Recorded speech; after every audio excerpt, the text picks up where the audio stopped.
The first word, Bismillah, in the name of God, is the start of all things good. We too shall start with it. Know, O my soul, just as this blessed phrase is a mark of Islam, so too it is constantly recited by all beings through their tongues of disposition.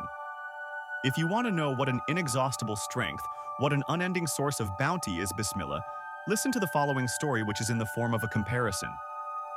It goes like this. Someone who makes a journey through the deserts of Arabia has to travel in the name of a tribal chief and enter under his protection, for in this way he may be saved from the assaults of bandits and secure his needs. On his own he will perish in the face of innumerable enemies and needs. And so 2 men went on such a journey and entered the desert. One of them was modest and humble, the other proud and conceited. The humble man assumed the name of a tribal chief while the proud man did not. The first traveled safely wherever he went. If he encountered bandits, he said, "I am traveling in the name of such and such tribal leader," and they did not molest him. If he enters a tent, he was treated respectfully due to the name. But the proud man suffered indescribable calamities throughout his journey. He both trembled before everything and begged from everything. He was abased and became an object of scorn. My proud soul, you are the traveler, and this world is a desert. Your impotence and poverty have no limit, and your enemies and needs are endless. Since it is thus, take the name of the pre-eternal ruler and post-eternal lord of the desert, and be saved from begging before the whole universe and trembling before every event. Yes, this phrase is a treasury so blessed that your infinite impotence and poverty bind you to an infinite power and mercy. It makes your impotence and poverty a most acceptable intercessor at the court of one all-powerful and compassionate. The person who acts saying, "In the name of God," resembles someone who enrolls in the army. He acts in the name of the government. He has fear of no one. He speaks, performs every matter, and withstands everything in the name of the law and the name of the government. At the beginning we said that all beings say, "In the name of God," through the tongue of disposition. Is that so? Indeed, it is so. If you were to see that a single person had come and had driven all the inhabitants of a town to a place by force and compelled them to work, you would be certain that he had not acted in his own name and through his own power, but was a soldier, acting in the name of the government and relying on the power of the king. In the same way, all things act in the name of Almighty God, for minute things like seeds and grains bear huge trees on their heads. They raise loads like mountains. That means all trees say, "In the name of God," fill their hands from the treasury of mercy and offer them to us. All gardens say, "In the name of God," and become cauldrons from the kitchens of divine power in which are cooked numerous varieties of different foods.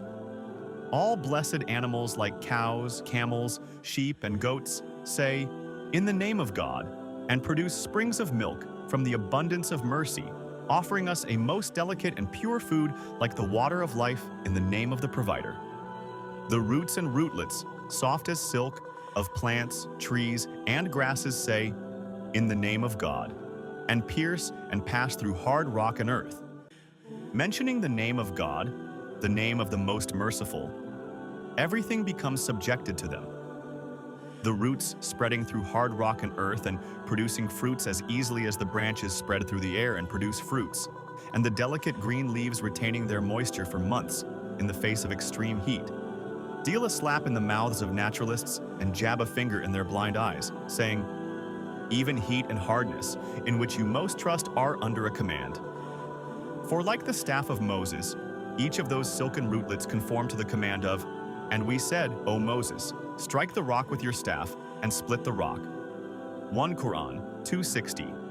And the delicate leaves fine as cigarette paper recite the verse, "O fire, be coolness and peace against the heat of the fire, each like the members of Abraham."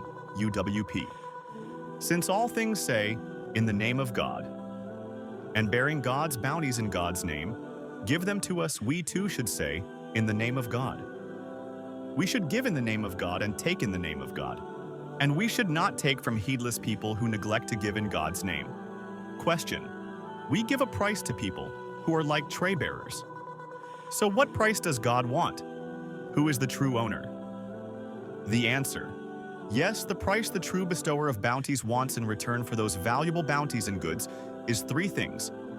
One is remembrance, another is thanks, and the other is reflection. Saying, "In the name of God" at the start is remembrance, and "All praise be to God" at the end is thanks.